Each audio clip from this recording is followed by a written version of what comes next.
4절에서 6절까지 보겠습니다.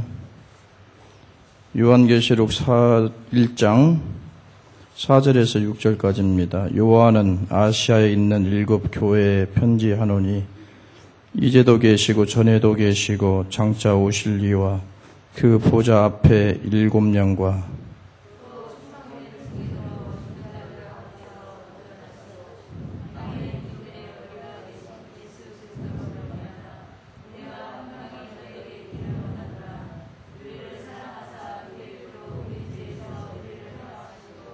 그 아버지 하나님을 위하여 우리를 나라와 제사장으로 삼으신 그에게 영광과 능력이 세세토록 있기를 원하노라. 아멘. 기도합니다. 하나님 아버지 감사합니다. 주의 말씀을 깨달아 알도록 성령께서 은혜 주시고 역사해 주시기를 원합니다. 성령께서 말씀으로 우리를 깨워주시고 우리를 소생케 해주시고 회복시켜 주시는 거룩한 역사가 있도록 축복해 주시옵소서. 오늘도 성령님께 모든 것을 맡기오며 예수님 이름으로 기도 올리옵나이다. 아멘. 그래서 오늘 조금 나오시네 조금. 요한복음 어떤 책인가 처음에 서론으로 했지요. 요한 계시록은 먼저 그랬죠. 그 얘기했죠.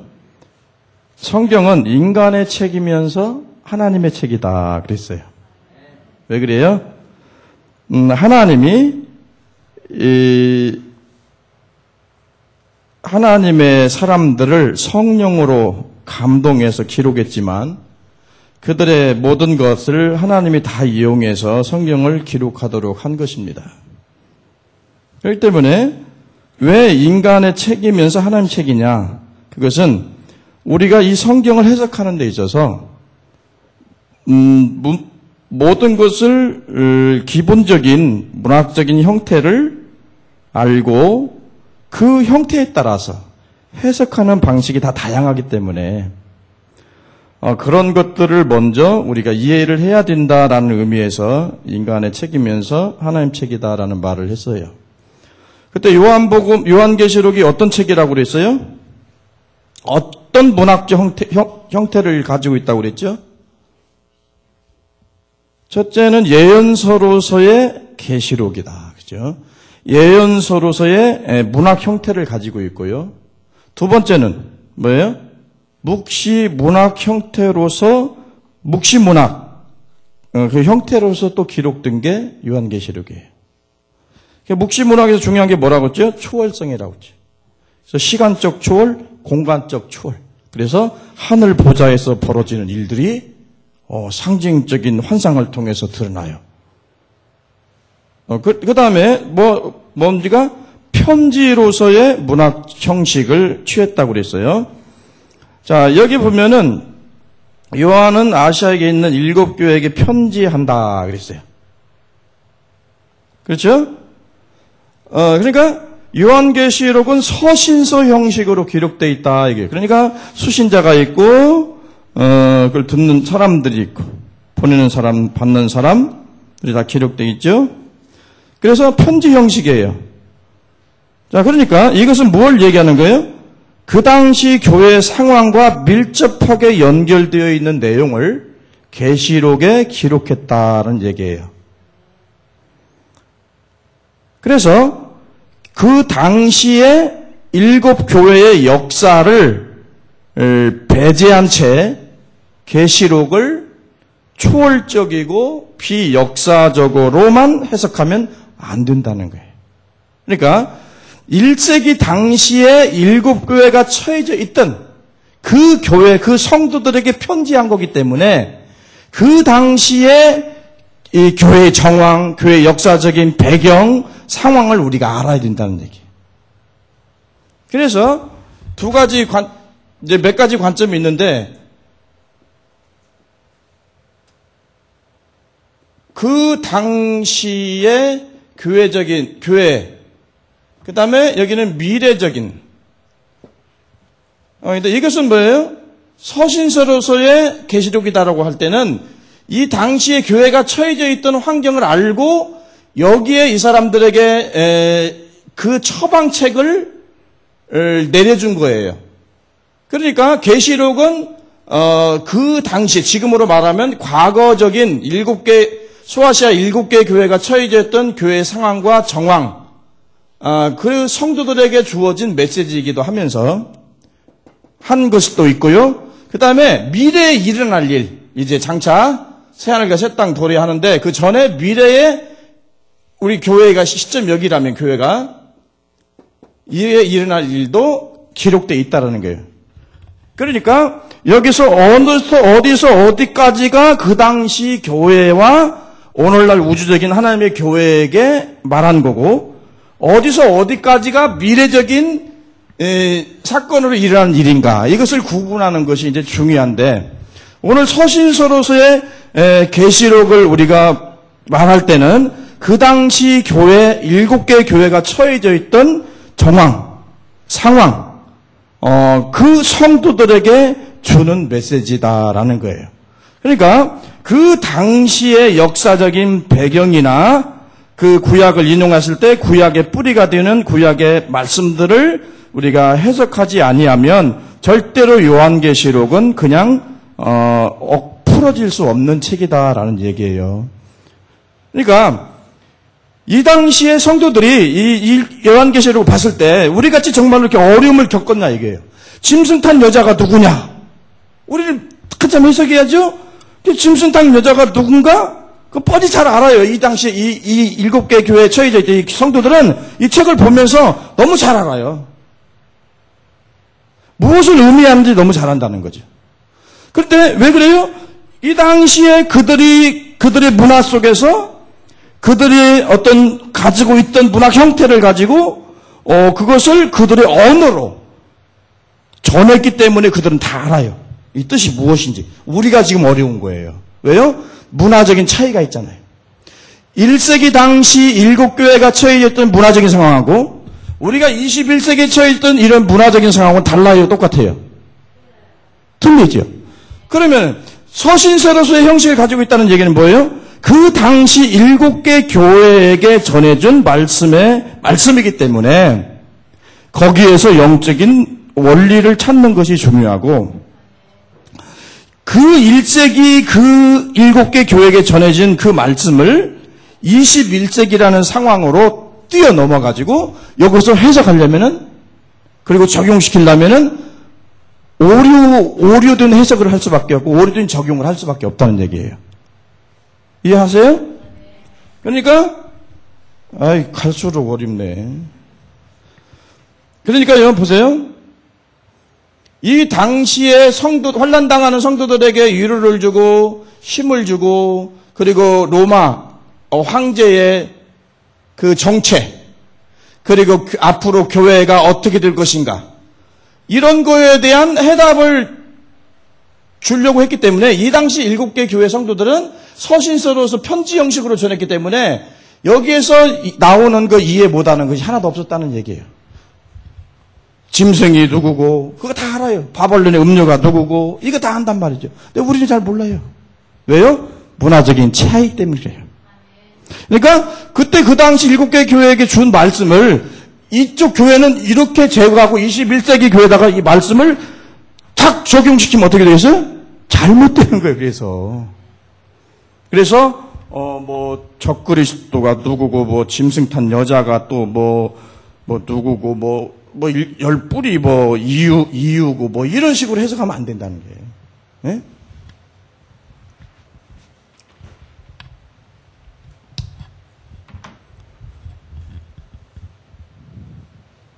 그러니까 이 계시록의 1차 독자는 누구예요?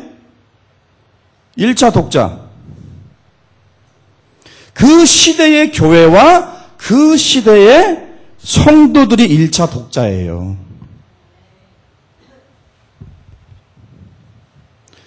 자, 그러면서 그 7이 상징하는 교회 숫자, 우주적인 하나님의 교회에 전달된 거예요.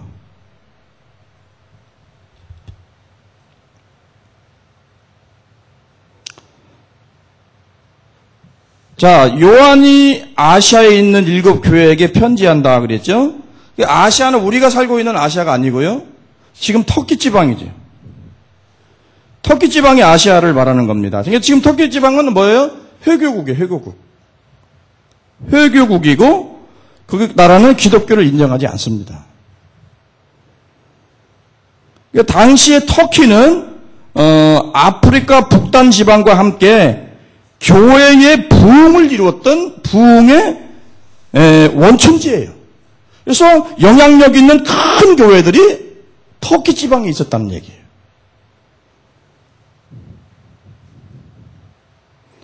근데 지금 어때요?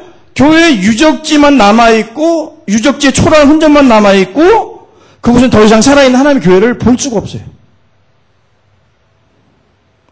소아시아에 있는 교회는 그 당시 교회의 규모나 영향력에 있어서 다른 모든 교회를 대표할 만한 교회들이 소아시아 터키 지방에 있었다는 거예요. 지금도 성지순례에 가면 그런 유적지가 있습니다. 터키 지방에. 그 7개 교회 유적지들이 있어요. 우리 아주 그 시대에 굉장히 부흥했고 규모나 영향력 면에 있어서 정말로 교회를 대표할 만한 그런 7개 교회가 있었다는 얘기예요. 터키 지방에. 그 교회에게 지금 그 교회가 당하고 있는 상황에 메시지를 주기 위해서 요한계시록을 기록한 겁니다.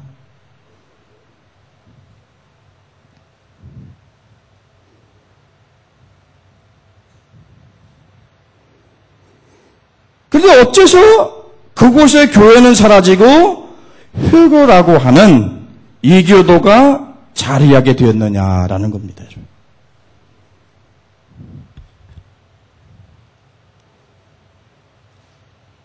간단하죠. 이유는 뭡니까? 교회가 교회로서의 위치와 어떤 역할과 그 영향력을 제대로 발휘하지 못할 때는 교회가 여러분 사라지게 되어 있습니다. 짓밟히게 되어 있어요. 하나님의 역사가 중단될 수밖에 없는 거예요. 그러면 하나님 역사가 중단되고 하나님 역사하지 않으면 거기는 뭐예요? 사탄의 마가 끼는 거예요. 그래서 회교국이라고 하는 이교도들이 그 자리를 대신하는 거예요. 한국교회는 교파별로 세계를 대표할 만한 교회들이 한국에 다 있답니다. 뭐 순복음, 뭐 장로교, 뭐 침례교 이렇게 세계를 대표할 만한 그런 엄청난 큰 교회들이 우리 한국에 다 있다는 거예요. 그리고 우리 한국교회가 굉장히 세계를 대표할 만한 그런 교회들이 있다고 자랑을 합니다. 그러나 우리가 기억해야 됩니다. 교회가 교회답지 못할 때는 언제든지 없어진다는 사실을 여러분 아셔야 합니다. 그 영광이 영원하지 않습니다. 언제든지 교회가 교회로서의 본연의 의무에 충실하지 못하고 교회가 타락하면은 교회는 없어지는 겁니다. 그걸 우리가 잊으면 안 되겠죠. 유럽의 기독교를 한번 볼까요? 유럽의 기독교는 한때 기독교가 어때요? 부흥했던 거죠. 유럽의 웨슬리나 페필드나 이런 사람들을 통해서 엄청난 부흥의 역사가 일어나고 교회가 세워지고 많은 크리스찬들이 있었던 곳이 영국입니다. 그런데 그렇게 아름답게 성도들이 모여서 건축하고 성전을 지었던 그런 아름다운 건축물들이 지금은 성도들이 다 비어지고 이 건축물들은 집시들의 저기와 술집 이런 걸로 다 팔리고 있다는 거예요. 그리고 교회에 있는 노인네들 몇 명, 10명 이렇게 앉아있는 것이 고작이라는 거예요. 이런 교회 왜 유럽에 그렇게 큰 부흥의 역사가 일어났고 그렇게 많은 사람들이 회심하고 그렇게 큰 종들을 통해서 하나님 역사하셨는데 왜 이렇게 부흥이 일어났던 교회가 오늘날 이렇게 초라하게 됐냐는 게 자유주의 신학이 들어오고 사람들이 하나님의 말씀을 받아들이지 않고 자꾸 하나님의 말씀을 거역하고 그래서 어때요? 성령은 그 자리를 떠나는 겁니다. 그러면 교회는 사라지는 거예요. 산산조각 나는 겁니다. 하나님이 지키시지 않고 하나님이 함께하지 않는 교회는 언제 어느 때든지 사라지게 되어 있습니다. 자, 우리는 그래서 우리 교회는 터키에 있는 교회와 유럽 교회를 통해서 교훈을 배워야 된다는 거예요. 역사는 왜 공부하는 거예요? 역사는 항상 이렇게 반복되는 거예요. 역사는 왜 인간의 죄의 속성이 똑같고 그래서 오늘 했던 거 2000년 전에 했던 거 또 이거 재현하고 그게 이게 인간의 역사라는 거예요. 그 역사를 통해서 오늘날 우리 한국교회가 어떻게 가야 될 것인가라는 걸 배워야 된다는 거죠. 자, 유럽의 교회 건물을 아름답게 지었습니다. 굉장히 많은 돈을 들여서 화려하고 장엄하고 아름답게 지었죠. 그런데요, 교회 건물이 화려해진다는 건 뭐예요? 영적으로 헐벗고 굶주리니까 의욕적인 것으로 그것을 채우려고 만족하려고 대리만족이죠. 그래서 여러분 자꾸 의적인 것에 관심을 갖는 거예요. 그래서 교회 건물이 커지고 화려해진다는 거 이건 교회가 타락하고 있다고 하는 증표입니다. 여러분. 중세 캐톨릭 교회를 보십시오. 그 타락의 극치를 달했을 때 모든 어떤 건축물보다 교회 캐톨릭 건축물이 최고의 명성을 얻었어요. 화려하고요, 장엄하고 사람들이 얼마나 멋지게 지었는지 그거 관광 왔다고요? 영적인 것이 여러분 빈약해지고 헐벗고 굶주려지면요, 자꾸 유형적인 것에 관심을 쏟게 돼 있는 거예요. 그러면 어떻게 되는 거예요? 나중에 그 교회는 또 다 비어요. 오늘날 우리 교회도, 한국 교회도 뭐예요? 자꾸 아무튼 교회가 서로 앞을 다투다시피 해가지고 막 성전 건축해요. 100만 원. 아니, 100만 원 아니지. 100만 원 갖고 어떻게 짓겠어. 참 내 수준에 맞는 얘기네. 100억, 뭐 500억, 1000억. 그렇게 짓잖아요? 근데 교회는 건물이 아니에요. 믿습니까? 그러니까 1000억짜리 교회 건물에 가서 예배드리나, 천막 치고 가만히 깔고 거기서 예배드리나 똑같다는 거예요. 믿습니까? 그러니까 교회는 역사적으로 볼 때 타락하면 타락할수록 외적인 건물이나 종교 의식이나 이런 데 굉장히 의미를 두고 비중을 뒀다는 얘기예요. 오늘 교회 보세요. 교회 복음은 없어지고 교회가 이벤트식의 프로그램 형식의 교회로 많이 가고요. 그리고 교회가 굉장히 건물도 크고 이런 쪽으로 많이 가는데 그거 다 쓸데없는 일입니다. 거기서 정말로 참 교회는 뭐예요? 성도 한 사람 한 사람 믿는 사람들, 그 사람들이 모인 공동체가 바로 성령 공동체고 그곳에 하나님이 함께하는 거예요. 그래서 교회는 어때요? 요령적으로 치우쳤던 교회. 그래서 성도들 돈 많이 걷어가지고 정말 비싸게 건물만 지을 게 아니라 이제는 그 사람들의 영적으로 말씀으로 바로 세우는 일에 교회가 힘쓰지 않으면 교회는 나중에 텅텅 빈다 이게. 그렇잖아요? 제가 보면 텅텅 비어요 교회.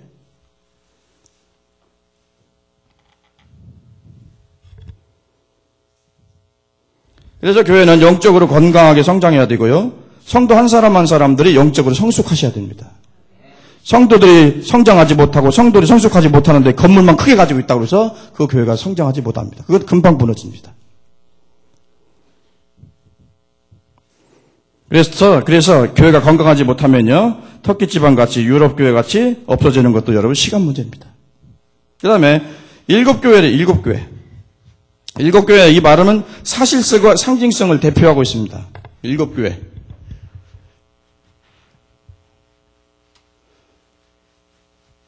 일곱 개.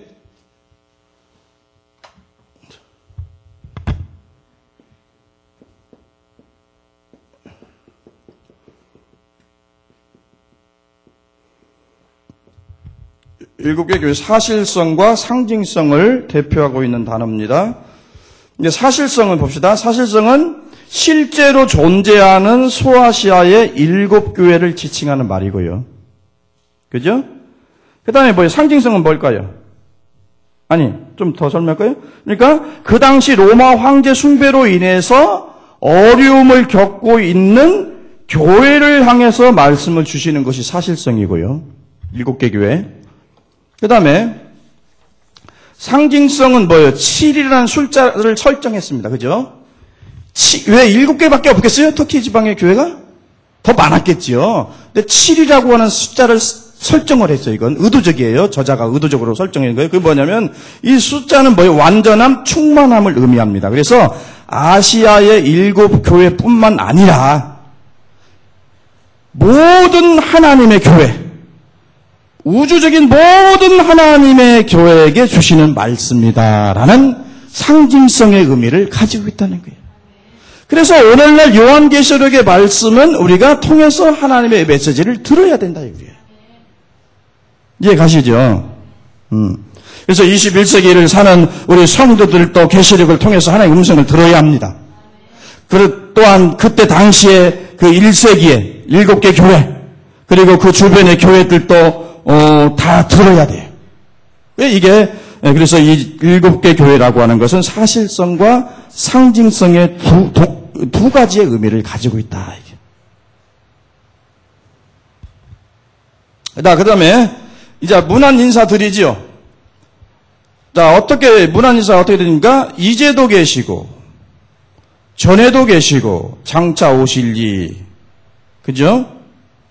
성경 보면 그대로예요. 이제도 계시고, 전에도 계시고, 장차 오실리. 하나님의 이름으로 문안 인사하고 있는 겁니다. 지금 환난과 핍박 속에서 고난당하는 하나님의 백성에게 하나님의 이름으로 인사한다는 것은 의미가 있는 겁니다. 자, 이 말은요, 이제도 계시고 전에도 계시고 장차 오실 이 말은 구약의 뿌리를 두고 있습니다. 그래서 우리가 구약의 말씀을 찾아봐야 의미를 더 정확히 알 수가 있습니다. 자, 구약의 말씀을 볼까요? 3장 14절 볼게요. 자, 성경 찾아보죠. 출애굽기 3장 14절, 이사야서 41장 4절 한번 읽어보세요. 그거 많은데 2절만 읽읍시다. 출애굽기 3장 14절하고요. 이사야서 41장 4절.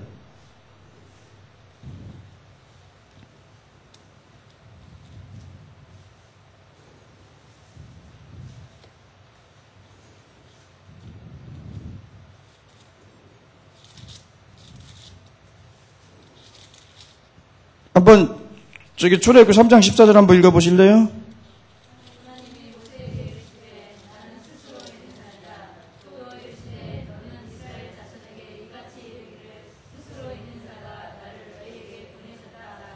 예, 여기서 강조하는 뭐예요? 나는 스스로 있는 자다.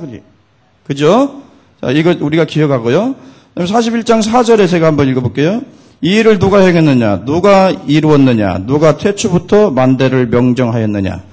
나 여호와라. 태초에 또 나요. 나중에 있을 자도 이게 또 내가 곧 그니라. 그 영원성을 강조하고 있죠, 지금요. 43장 10절 한번 볼까요? 43장 10절. 나 여호와가 말하노라. 너희는 나의 증인, 나의 종으로 택함을 입었나니 이는 너희로 나를 알고 믿으며 내가 그인 줄 깨닫게 하려 함이라. 그 전에 지음을 받은 신이 없느니라. 그 후에도 없느니라. 유일하신 하나님에 대해서 이제 이야기하고 있죠. 그러니까 여기 이제 몇 구절 읽어봤지만 위의 본문은 하나님의 영존성을 강조하는 겁니다. 영원하신 하나님이고 하나님 외에 다른 신이 없다는 걸 강조하는 말씀이에요. 그러니까 지금 로마의 도미티안 황제는 막대한 권력을 소유하게 되자 자신을 어떻게 했어요? 신격화를 했습니다. 그래서 자신이 신이니 나를 숭배하라고 강요했어요. 자, 여러분 유대인에게 있어서는요.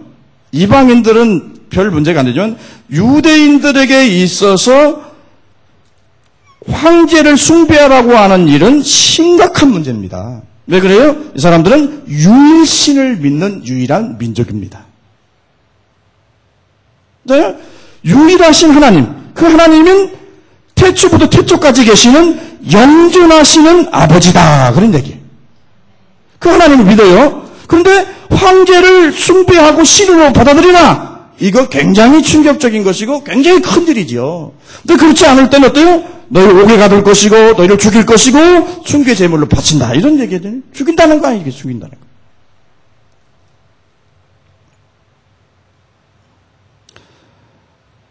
그러니까 로마 황제가 자신이 하나님이라고 말하고 있는 거예요. 거기에 대해서 하나님이 뭐라고 말하냐면 이 문안 인사를 통해서 전하고자 하는 의미는 유일하신 하나님 여호와는 한 분뿐이며 그 하나님만이 영원하다는 것을 강조하는 거예요. 그 하나님의 이름으로 인사하는 그 부분을 통해서 이게 인간이 아무리 막대한 권력을 가졌다고 해서 인간이 하나님이 될 수 없다는 얘기예요. 그건 오직 그냥 피조물에 불과하다는 거예요.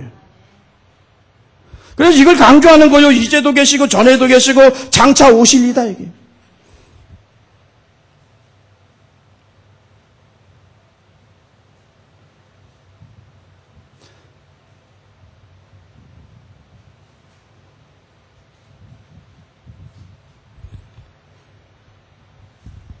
유일하신 하나님이 여호와 한 분뿐임을 강조하고 있고 그분만이 영존하다라는 것을 강조하고 있습니다. 자, 사람이 권력이 있다고 해서 여러분 돈이 있다고 해서 신적인 존재가 될 수 있습니까?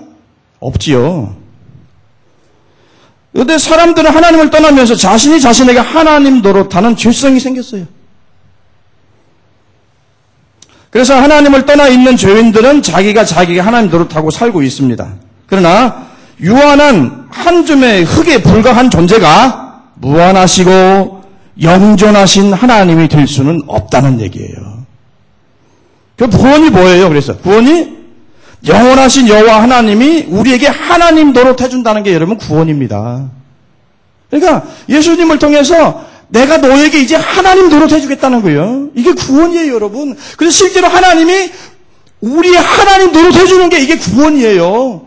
이게 구원받은 자들이 누릴 축복이 이게 바로 그거라고요. 하나님이 나에게 하나님 노릇해 준다는 거예요. 믿습니까? 그게 구원이고요. 그게 구원받은 자들이 누리는 축복이에요. 그게 바로. 그렇다면 우리에게 사실 두려울 게 뭐 있고 무서울 게 뭐 있습니까?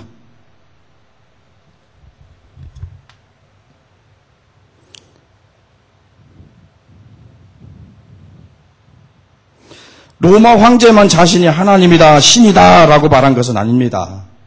어떻게 보면 하나님을 떠난 모든 인간들은 자칭 자신이 자신에게 하나님 노릇하고 살고 있는 겁니다, 사실. 불신자들 보십시오. 다 자기가 하나님 아닙니까? 그죠? 로마 황제는 권력과 힘을 내세워서 공공연하게 신이다. 그래서 신의 숭배를, 황제 숭배를 강요할 정도의 힘을 가지고 있어서 그렇게 한 거지만 본질적으로 원리적으로 보면 그게 죄의 속성이에요. 다 인간들은 하나님을 떠난 인간들은 자기가 하나님 노릇해요.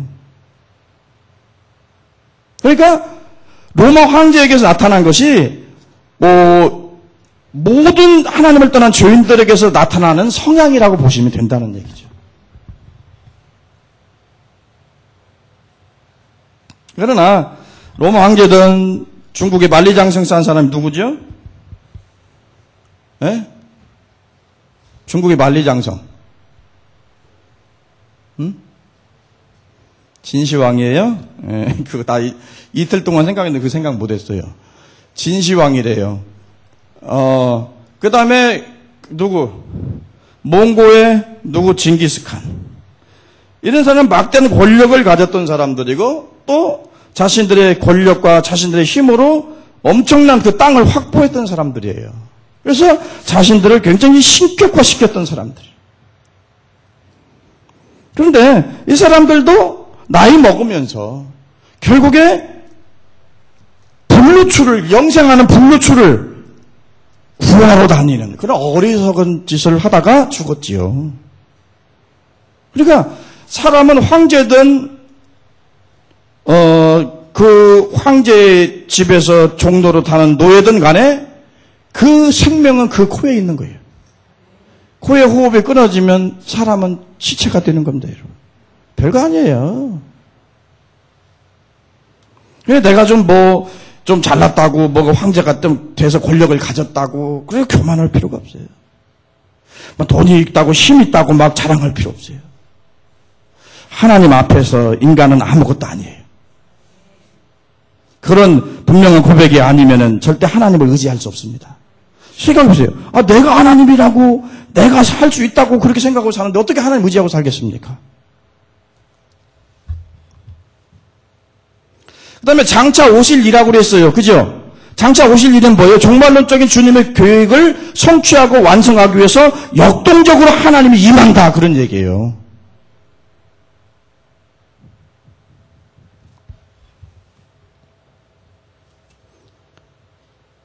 그 종말론적 하나님의 계획을 완성하고 성취하기 위해서 하나님이 역동적으로 임하실 것이다. 그러므로 너희들 지금 로마 황제의 그 인하에 핍박당하고 고문당하고 죽임을 당하는 너희 성도들은 어때요? 두려워하지 말라는 거예요.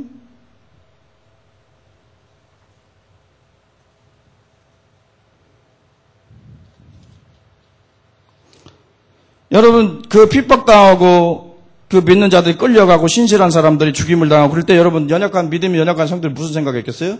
앞으로 교회의 운명은 어떻게 될 것인가? 그거 생각했지 않겠어요? 그죠?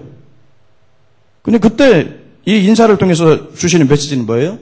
내가 그 구원의 계획, 예수를 통해서 이미 이루었던 그 구원의 경륜, 그걸 완성하고 성취하기 위해서 역동적으로 임해서 내가 이룰 것이다. 그런 얘기예요. 교회는 너희들이 눈에 보이는 것처럼 파괴되고 없어질 것이 아니고 그 하나님의 나라는 완성해 갈 것이다. 이게요. 하나님이 한다. 이게요. 그래 너희 그걸 걱정하지 말라는 얘기예요. 이런 많은 의미가 들어있어요. 그 다음에 두 번째 인사는 이제 성령이 나오시죠. 되게 예수 그리스도가 이제 바울 서신 같은 경우는, 성부가 나오고, 그 다음에 성자 예수님의 이름으로 나오는데, 여기는 성령이 두 번째 나와요. 성령은 뭐라고 말해요? 그 보좌 앞에 7 영이라고 성경에 대해서 기록합니다. 그 보좌 앞에 7 영. 이건 성령과 관련된 거예요. 이 뿌리는 스가랴서 4장 1절에 14절에 있어요. 자, 이것을 구약을 그 배경을 다 분석하고 넘어가야 사실 의미가 확실히 나오는데 시간상 이거 분석하면은 한 30분은 가요. 30분 가더라도 할까요? 그냥 핵심적인 것만 하고 넘어가죠. 그죠? 자, 스가랴서는 뭐냐면은 스가랴서는 보세요. 4장은 성전 바벨론 포로로 끌려갔던 사람들이 이제 다시 예루살렘 돌아옵니다. 그런데 성전 건축이 안 되는 거예요. 스룹바벨 정치 지도자로서는 스룹바벨이 있었고 제사장으로서 여호수아가 있었던 때예요. 근데 스가랴 선지자가 성전을 건축하지 않고 저기 하는 사람들을 향해서 책망도 하고 이제 위로도 하는 거예요. 두 가지. 근데 그 스가랴가 환상을 보는 거예요. 환상.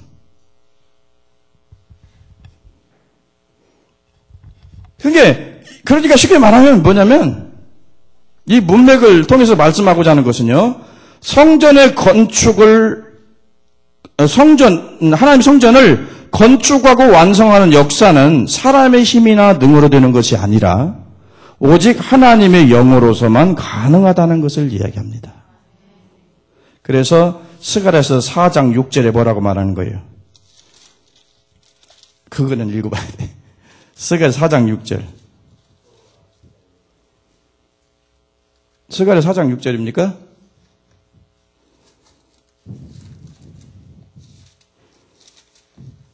읽어보세요. 이거 찾으려면. 4장 6절. 6절이 아니고 6절이 있구나. 그가 내게 일러 가로되 여호와께서 스룹바벨에게 하신 말씀이 이러하니라. 만군의 여호와께서 말씀하시되 이는 힘으로 되지 아니하며 능으로 되지 아니하고 오직 나의 신으로 되느니라. 그러니까 온 땅을 두루 행하시는 성령님은 이 우주에 편재하시고 절대 주권을 가지고 다스리는 분이 성령님이라는 거예요. 그 성령이 사람의 힘으로 할 수 없지만 그 성전을 건축하고 완성하는 일은 누가? 그 성령님이 하실 것이다라는 강조예요. 그죠? 자, 그런데 지금 어떤 짐승들의 핍박과 환란은, 그죠? 짐승이 누구예요, 지금? 그 사람들이 보기엔 로마 황제예요. 그죠? 짐승들의 핍박과 환란은 하나님의 영이신 성령의 능력에 의해서만 제거될 수 있고, 오직 하나님의 직접적인 통치를 통해서만 하나님의 성전이 완성될 수 있다는 것을 말하고자 하는 겁니다. 그래서 하나님 절대 주권을 강조하는 거예요. 그게 여러분 사람의 힘으로 능으로 안 되잖아요. 그죠? 근데 누가 한다고요? 여호와의 신으로 한 성전을 건축하고 완성할 것이고, 그죠? 이제 그걸 하나님 절대 주권을 강조하는 거예요. 그러니까 지금 환란을 당해서 교회가 파괴되고 있고 성도도 신실한 자 죽임을 당하고 있고, 그 전부 다가 아니고 성령께서는 그 성전의 완성을 향해서 성령께서 할 것이라는 얘기예요. 그러니까 사람의 힘으로 능으로 되는 게 아니라는 얘기예요. 그러니까 이렇게 어려울 때일수록 어떻게 하라고요? 너희는 성령을 의지하라. 쉽게 말하면 그런 말이죠. 성령을 의지하고 성령의 능력으로만이 악한 원수들의 괴계를 깨트릴 수가 있고, 성전의 성전 건축의 완성과 영광을 볼 수 있다는 거예요. 그게 성령의 이름을 통해서 인사한 말씀의 내용입니다. 그 보좌 앞에 7 영이라고 한 말이죠. 지금 좀 이해가 좀 덜 가는 부분들이 있죠. 그래서요, 신약 성경에 보세요. 신약 성경에 신약의 그 성전이 누구예요? 성도들 아닙니까? 교회 아닙니까? 그 교회의 구속의 완성 성취는 하나님 절대 주권을 가지고 하나님의 신인 성령이 할 것이므로 너희들 성령을 의지하고 너희들은 포기하지 마라, 그런 뜻이란 말이죠. 이해 가시죠? 그래서 이건 사람의 힘으로 능으로 되는 게 아니다는 거예요. 그렇잖아요. 우리가 구원의 종말론적 완성, 이건 하나님이 이루어가는 역사예요. 성령이 이루어간다는 거예요. 근데 그 성령은 편재하시고, 그 다음에 절대 주권을 가지고 다스리는 분이기 때문에 그 하나님의 역사에 의해서, 능력에 의해서, 힘에 의해서 이끌려가는 거지, 로마 황제 짐승 탄 여자에 의해서 성전의 이 앞날이 좌우되는 게 아니라는 얘기예요. 지금 핍박받고 있고 환난당하고 있지만 하나님은 그 구속의 역사를 어떻게? 성전의 완성을 향해서 가고 있다는 거예요. 여러분, 신약교회는 완성됐습니까? 완성 안 됐어요. 왜? 믿는 자, 택한 자들의 수가 더 들어와야 완성되겠죠. 그때 주님 오시는 거예요. 지금 들어오고 있죠. 그죠? 성도가 들어오면서 거듭나서 하나님의 교회에 이렇게 지체로서 완성돼 가는 거예요. 아직 완성이 안 됐어요. 이걸 누가 이루어가요? 하나님의 성령이 이루어가죠. 어떻게 사람이 이루어가겠습니까? 이게 보이는 성전을 얘기하는 게 아니란 말이죠. 하늘의 성전, 영적인 성전을 이야기하는 겁니다. 그건 사람의 힘으로 능으로 되는 게 아니겠죠. 그걸 사람의 힘으로 무너뜨릴 수 있는 것도 아니고요. 환난과 핍박이 무너뜨릴 수 있는 것도 아니고, 그것은 하나님의 구원의 경륜에 의해서 하나님의 절대적인 주권을 가지고 주도적으로 이끌어가서 성전을 건축을 완성하고 그 영광을 보일 것이다, 그런 말입니다.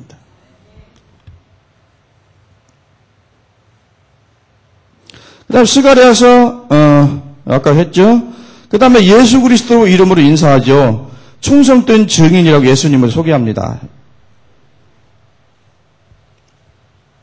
자, 이사야서 한번 볼까요? 이 충성된 증인이라는 말씀의 뿌리는 구약적 배경이 가지고 있는데 43장 10절에 13절이 있어요. 이사야서.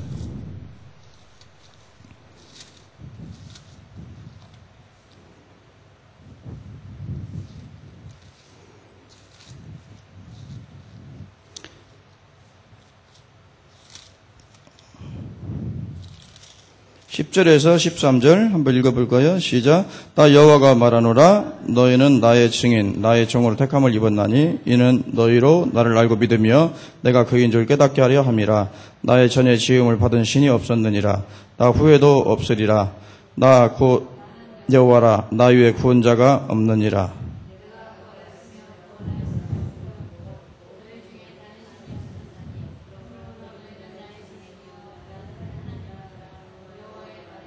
네, 이걸 이제 배경으로 하고 있는데, 이게 이제 증인이잖아, 증인. 증인인데 뭐예요? 증인으로 택함을 입었다, 그러죠.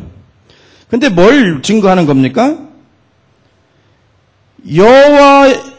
나의 전에 지음을 받은 신이 없느니라. 나 후에도 없느니라. 나는 여호와, 나 이외에 다른 구원자가 없다라는 것을 증언하는 겁니다. 그런데요, 이 증인의 사명은 죽음을 감수하는 증인입니다. 죽음. 여러분, 재판장에서도 굉장히 위험한 일에서는 사실을 밝히기 위해서는 자기가 목숨을 어때요? 걸어야 할 때가 있지요. 네? 그죠? 그런 것처럼 예수 그리스도가 하나님을 증거하는 데 있어서 자기 목숨을 걸고 하나님을 증언했어요. 그래서 예수님이 충성된 증인이라고 하는 거예요. 예수님이 십자가의 죽으심과 부활을 통해서 하나님을 증거했다는 거예요. 근데 하나님의 증거를 하는 데는 뭐예요? 자기 목숨을 대속제물로 내놓는 죽음이 수반된다는 거예요. 그러니까 오직 예수님만이 하나님의 충성된 증인이라고 얘기하는 거예요. 여기에서는 뭐예요? 이렇게 예수님, 하나님 유일하시고 오직 예수 외에 하나님 외에 구원자가 없다. 그래서 증언할 때는 항상 자기 목숨을 담보로 하고 증거해야 됩니다. 로마 핍박받을 때도요, 교회가 그 사명을 감당할 때는 어때요? 목숨 걸고 했어야 됩니다. 그리고 그 증거자들은 어때요? 가서 죽임을 당하고 순교 제물이 되죠. 실제로. 그래서 계시록에 보면은 주님의 참 증인들이 많이 있습니다. 예수의 증인들. 그러나 그들은 다 증거함으로 인해서 목숨을 다 잃었어요. 그러니까 여기서 증거한다는 것은 무슨 이론적, 논리적으로 변호한다는 그런 뜻만을 대표하는 게 아니고요. 자기 생명을 담보로 해서 하나님을 증거한다는 얘기입니다. 그러니까 예수님은 하나님 품속에 있는 독생자라고 하죠. 그래서 참된 증인은 오직 성자 예수 그리스도로만이 가능하다. 그래서 예수님 뭐라고 했어요? 아버지와 나는 하나다. 그랬어요. 이 증인의 사명을 예수님은 죽음으로써 감당하신 분입니다. 이 사명을 부여받은 곳은 어딜까요? 주님의 교회 공동체입니다. 교회가 영원하고 유일하신 하나님과 우리의 구원자 예수 그리스도를 증거해야 합니다. 그래서 이 증거인으로 사는데 뭐예요? 핍박과 죽음도 감수해야 되는 것이 바로 교회다는 거죠. 왜 우리들의 교회가 왜 많이 공격을 받아요? 너희 왜 여호와만이 참 구원자라고 하고 여호와 이외에 다른 신이 없다고 하느냐? 그거잖아요. 다른 종교에서는 성탄절을 맞이해서 어디 스님들은 예수님 성탄을 축하한다고 하고 막 그런데 왜 너희들은 왜 니네들 구원이 있다?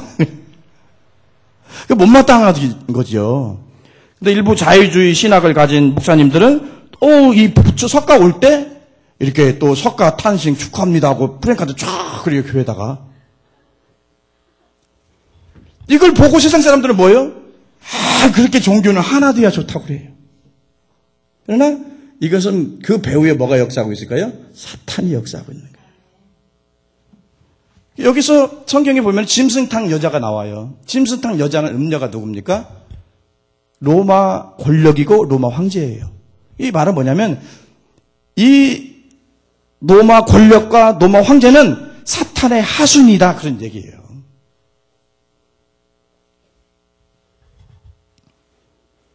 그러니까 그렇게 되면 어때요?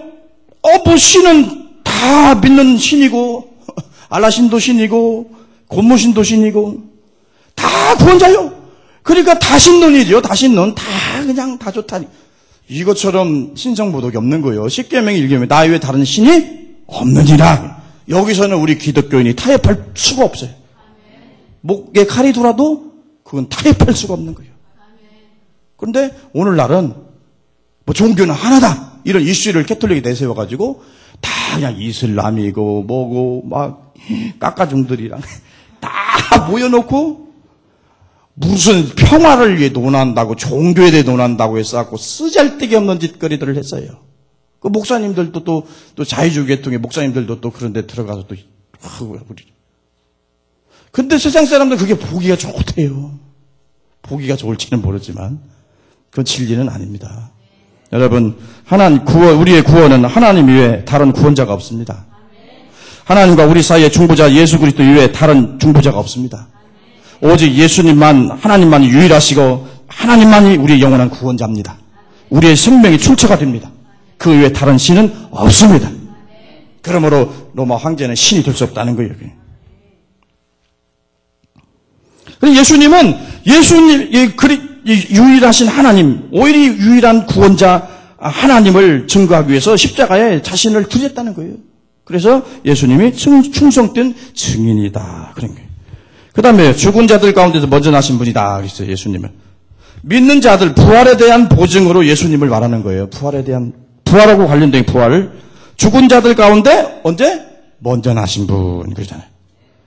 이거 또 보고 가야 돼. 이제 다 끝났어요. 고린도전서 15장. 고린도전서 15장 20절 봅니다.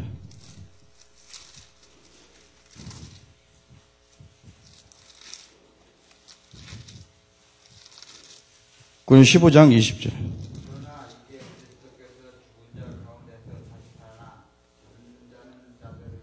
첫 열매가 되셨도다. 그잖아요. 그러나 이제 그리스도께서 죽은 자 가운데서 다시 살아나 잠자는 자들의 첫 열매가 됐다. 그죠? 자, 고린도전서 23절 볼까요? 23절. 그러나 각각 자기 차례대로 되리니 먼저는 첫 열매인 그리스도요. 다음에는 그리스도 강림하실 때에 그에게 붙은 자요. 예. 그래서 뭐라고 말하는 겁니까? 죽은 자들 가운데 먼저 나신 분이 예수님이다. 그런 게. 이 교회 공동체는 이미 부활하신 예수님의 구속의 은혜에 동참하였으므로 첫 번째 부활에 참여해서 우리가 영적으로 거듭났습니다. 영적으로 부활한 사람들이에요. 그러나 마지막 몸의 부활, 생명의 부활을 어떻게 남겨놓고 있는데 거기에 우리가 참여했고 예수님이 먼저 첫 열매 형식으로 예수님이 먼저 부활하신 모습을 보여준다는 거예요. 그럼 너희는 그 부활에 동참했으므로 이미 너희들 생명을 얻었으므로 죽음이 온다 할지라도 어때요? 두려워할 것이 없다. 그런 말이에요.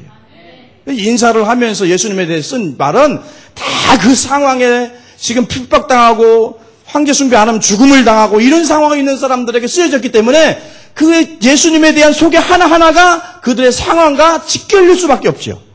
그렇잖아요? 믿음을 복독도 돋아주고 힘을 주고 위로를 주고 그럴 말씀을 할 수밖에 없는 거예요. 여기서 뭐 다른 예수 얘기에 소용없잖아요. 너희를 이미 부활에 참여했다는 거예요. 예수님 부활의 첫 열매라는 거예요. 너희 붙어있는 자들은 예수님 부활하실 때 다시 부활한다는 거예요. 이보다 더 그들에게 위로가 되고 소망이 되는 말씀은 없을 것이라는 거죠. 그 다음에 뭐요? 땅의 임금들의 머리가 되신 분, 그럼 예수님에 대해서 많이 얘기해요. 굉장히 많이 얘기해요. 자, 이걸 쉽게 풀었으면 이 세상 권세자들의 주관자라는 말입니다. 땅이라는 말은요, 이제 계시록을 읽어보면서 땅이라는 말이 나오면 하나님의 통치를 대적하는 세상 세력, 그걸 상징적으로 보여주는 것을 이게 땅에라는 표현을 씁니다. 앞으로 계속 볼 거예요. 땅에 속한 건 뭐예요? 하나님을 대적하는 세상 세력을 상징적으로 말할 때 땅이라는 표현을 씁니다. 계시록을 볼 때는 그래요, 이제. 그러니까 조금 받아 보면은 계시록이 이제 어떻게 보이는지 보일 거예요. 읽다 보면은. 자, 이 세상의 권세자들 배후에는 뭐 사탄의 영향력이 작용하고 있다 그런 얘기죠.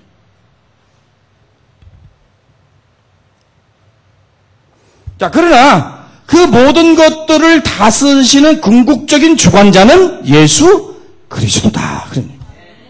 그렇잖아요. 지금 교회가 핍박당하고요. 권력과 힘으로 제압하니 누가 당해낼 수 있겠어요? 그러나 그들이 하나님 통치를 거부하고 교회를 파괴하고 성도를 죽음으로 몰아간다 할지라도 그들을 결과적으로 궁극적으로 주관하시는 누구다? 예수 그리스도다 그런 얘기예요. 그러니까 그것보다 더 위로가 되는 게 어디 있겠어요?